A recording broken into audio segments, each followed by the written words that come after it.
आइए, आज हम आपको हिमालय की गोद में लेकर चलते हैं। ये नाम सुनने में जितना अच्छा लगता है, उतना ही अच्छा इन पहाड़ों को देखने में लगता है।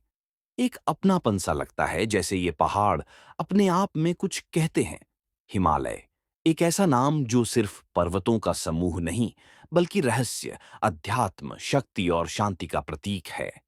इसकी चोटी पर बर्फ जमी होती है, लेकिन इसके भीतर छुपी हैं हजारों वर्षों पुरानी कहानियां, साधुओं की तपस्या, देवताओं के निवास और उन आत्माओं की ऊर्जा जो आज भी इस पर्वत श्रृंखला को जीवित बनाती है।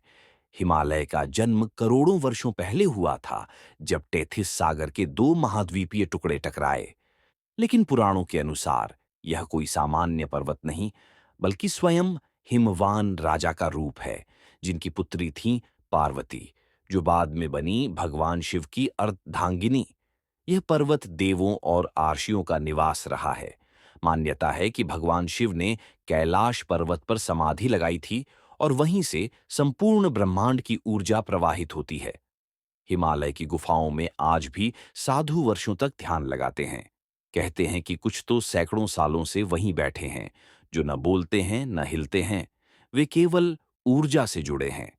ऐसे ही एक अघोरी साधु की कहानी प्रचलित है, जो काशी से चलकर हिमालय के एक गुप्त स्थान पर ध्यान में लीन हो गए और 12 वर्षों तक बर्फ में तप किया। हिमालय में आज भी कुछ ऐसे रहस्यमयी क्षेत्र हैं जहां मनुष्य का जाना मना है। कहा जाता है कि हिमालय की घाटियों में शंभला नाम का एक दिव्य राज्य छुपा है, जहां सिर्फ वे ही जा सकते हैं जो पूर्ण रूप से शुद्ध हैं। इस स्थान का जिक्र तिब्बती ग्रंथों में भी आता है। कुछ लोगों ने दावा किया है कि उन्होंने वहां प्रकाश में लिपटे लोगों को देखा है। कुछ पर्वतीय गांवों में यह मान्यता है कि रात के समय हिमालय की कुछ चोटियों से गायन सुनाई देता है। वैज्ञानिक इसे हवा की गूंज मानते हैं, लेकिन गांव वाले कहते हैं कि ये उन योगियों की आत्माएं हैं जो समाधि में लीन होकर अपने स्वर ब्रह्मांड को दे रहे हैं। हिमालय केवल अतीत का प्रतीक नहीं है, बल्कि भविष्य की कुंजी भी है।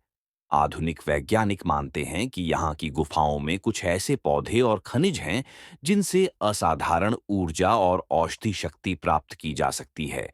वहीं आध्यात्मिक गुरुओं का मानना है कि हिमालय में वह शक्ति है जो आने वाले युगों को दिशा दे सकती है। हिमालय केवल बर्फ की चादर ओढ़े एक पर्वत नहीं है, बल्कि यह जीवंत चेतना है। इसकी हर छोटी, हर घाटी, हर पत्थर और हर गुफा में कोई न कोई कहानी छुपी है। उन कहानियों को हम तभी समझ पाएंगे जब हम शांति, साधना और सच्चे मन से इसकी गोद में जाएं। हिमालय एक पुस्तक है, जिसे पढ़ने के लिए शब्द नहीं, साधना चाहिए।